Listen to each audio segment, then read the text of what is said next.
Friends, மல்லி சீரியல்ல இதுக்கப்புறம் என்ன நடக்க போகுது அப்படின்றத இந்த வீடியோவில் பார்க்கலாம். இந்த சுடர் வந்து கம்மியான ஆளுன்னு நினச்சவங்க, ஆனால் பக்கா கிரிமினலாக இருக்கிறாங்க. ஒரே டைமில் 3 பேர்கிட்ட இருந்து, அதுவும் 50,000 இல்லைங்க, 50 லட்சம், ஆக மொத்தம் 1.5 கோடி. இதில் இன்னொரு வேலை ஒன்றும் நடக்குதுங்க. அது என்னன்னு அப்படின்னு பார்த்தீங்கன்னா, இந்த நவீன் மூலயமா தான் இந்த எல்லா வேலையுமே ஹெல்ப்புக்கு இந்த சுடர் வந்து வச்சிட்ருக்காங்க. அப்படி இருக்கும்போது ஆல்ரெடி இந்த கதிரேசன் கிட்ட இருந்து அடிச்ச 50 லட்சம் பணத்தையும் இந்த ரகு கிட்ட இருந்து எடுத்துட்டு வர சொல்லி இந்த சுடர் வந்து இந்த நவீன் கிட்ட சொல்லியிருக்காங்க. ஸோ அப்படி இருக்கும்போது மொத்தம் 2 கோடி கதிரேசன் கிட்ட, விஜய் கிட்ட, இன்னொரு பக்கம் ராஜி கிட்ட, ஆல்ரெடி அடிச்ச ரகு கிட்ட இருந்த 50 லட்சம், ஆக மொத்தம் 2 கோடி ஆட்டையை போடுறதுக்கு பிளான் பண்ணியிருக்காங்க.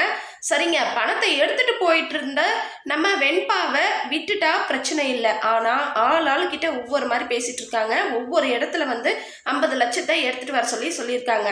விஜய் கிட்டையும் மல்லிக்கிட்டையும் தான் ரொம்பவே ஆஷா பேசிட்டு இருக்காங்க. அது மட்டும் இல்லாமல் 50 லட்சம் பணத்தை ரெடி பண்ணி வள்ளுவர் கோட்டம் ஆப்போசிட்ல இருக்கிற தண்ணி டேங்கான எடுத்துட்டு வர சொல்லியிருக்காங்க. அதையும் வந்து மல்லிக்கிட்ட தான் கொடுத்து அனுப்ப சொல்லியிருக்காங்க.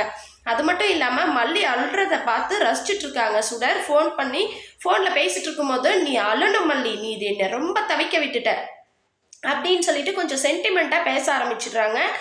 நான் பாரு சென்டிமெண்ட் ஃபூல் ஆகிட்டேன் உங்கள் கூட கொஞ்ச நாள் இருந்ததுனால அப்படின்னு சொல்லி அட்ரஸை சொல்லி விடுறாங்க. உங்களை வந்து நான் சும்மா விட போகிறதில்ல, உங்களை இன்னும் எந்த அளவுக்கு நான் கதற விடுறேன் பாருங்க அப்படின்னு சொல்லிட்டு ஃபைனலாக சொல்லி வச்சிடுறாங்க. அப்படி பேசும்போது 50 லட்சம் பணத்தை வாங்கினது மட்டும் இல்லாமல் நம்ம வெண்பாவை கண்டிப்பாக விடுவாங்களா அப்படின்னு பார்த்தா கொஞ்சம் கொஷின் மார்க்காக தாங்க இருக்குது. ஏன்னா இந்த சுடர் வந்து இந்த அளவுக்கு பேசுகிறாங்க. அதாவது விஜயோட வாழ வீட்டில் ஏன் மல்லி என்னை எந்த அளவுக்கு வந்து துரத்துற ஐடியாவில் இருந்த அப்படின்னு சொல்லி ரொம்பவே கொலவெறியில் இருக்காங்க. நம்ம வெண்பாவை வந்து பணத்தை வாங்கினதுக்கு அப்புறமும் விடுவாங்களா அப்படின்றது சந்தேகமாக தாங்க இருக்குது. நம்ம வெண்பா குட்டி வந்து பயங்கர ஷார்ப்பு, ரொம்பவே ஸ்மார்ட்டாக இருக்கிறவங்க. அப்படி இருக்கும்போது இப்போ திரும்பவும் ஒரு டைம் தப்பிச்சு வெளியே வந்தாங்க. இந்த நவீன் கிட்ட மாட்டிக்கிட்டு திரும்பவும் அந்த சுடர் பிசாசுக்கிட்டே போய் மாட்டிக்கிட்டாங்க. திரும்பவும் வந்து பார்த்திங்கன்னா அந்த மயக்க மருந்து தடவுன கர்ச்சிஃபை நம்ம வெண்பா முகத்தில் வச்சு மூக்கு மேலே வச்சு படுக்க வச்சிடுறாங்க. ஆனால் நம்ம வெண்பா வந்து உஷாரான பாப்பாவாக இருந்திருந்தா ஏற்கனவே நமக்கு இந்த மாதிரி இந்த கர்ச்சிஃபில் மயக்க மருந்து தடவி தானே நம்மளை இந்த மாதிரி தூங்க வச்சுட்டு இருந்தாங்க. அதனால் நம்ம இதை ஸ்மெல் பண்ணவே கூடாது அப்படின்னு சொல்லிட்டு லாஸ்ட்டாக இந்த சுடர் வந்து அந்த கர்ச்சிஃபை வைக்கும் போது நம்ம வெண்பா குட்டி வந்து அதை ஸ்மெல் பண்ணியிருக்கக்கூடாதுங்க. அதாவது மூச்சு உள்ளே இழுத்துருக்கக்கூடாது. அப்படி வைக்கும் போது மூச்சை உள்ளே இழுத்தா தானேங்க அந்த இது போயிட்டு மயக்கம் வரும்.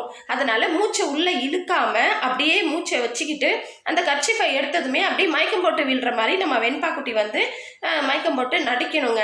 அந்த நேரத்தில் இந்த சுடர் வந்து நைட்டு தூக்கம் கெட்டதுன்னு சொல்லிட்டு சொல்லியிருந்தாங்க. அப்படி இருக்கும்போது திரும்பவும் வந்து அசதியில் இவ தான் மயக்கம் மறைஞ்சிட்டாலே அப்படின்னு சொல்லிட்டு கொஞ்ச நேரம் தூங்குவோம் அப்படின்னு சொல்லிட்டு படுத்துருக்கலாம். இந்த நேரத்தில் நம்ம வெண்பா முழிச்சு அதே கர்ச்சிஃபை எடுத்து இந்த சுடரோட மூக்கு மேலே வச்சு அவளை மயக்கமடைய செஞ்சுட்டு பக்கத்தில் எதனா கயிறு எதனா இருந்தால் சுற்றி கட்டி விட்டுட்டு நல்லா ஸ்ட்ராங்காக கட்டி விட்டுட்டு இந்த சுடரோட ஃபோனையே எடுத்து நம்ம டாடாவுக்கோ இல்லை மல்லியம்மாவுக்கோ ஃபோன் பண்ணணும். ஃபோன் பண்ணி இங்கே தான் இருக்கேன் அப்படின்னு சொல்லிட்டு லொக்கேஷன் ஷேர் பண்ணி விட்டாங்க அப்படின்னா மல்லியும் விஜயம் வந்து நம்ம வெண்பாவை கூட்டிக்குவாங்க. அது மட்டும் இல்லாமல் இந்த சுடரையும் போலீஸில் பிடிச்சி கொடுத்துடலாம். ஸோ வெயிட் பண்ணி பார்க்கலாம் என்ன நடக்க போகுதுன்னு சொல்லிட்டு. நீங்கள் என்ன நினைக்கிறீங்க? இந்த மாதிரி நடந்தால் நல்லா இருக்குமான்னு சொல்லிட்டு கமெண்ட் பண்ணுங்கள். இந்த வீடியோ உங்களுக்கு பிடிச்சிருந்தா லைக் பண்ணுங்கள், ஷேர் பண்ணுங்கள், சப்ஸ்கிரைப் பண்ணிக்கோங்க. ஓகே ஃப்ரெண்ட்ஸ், பாய்.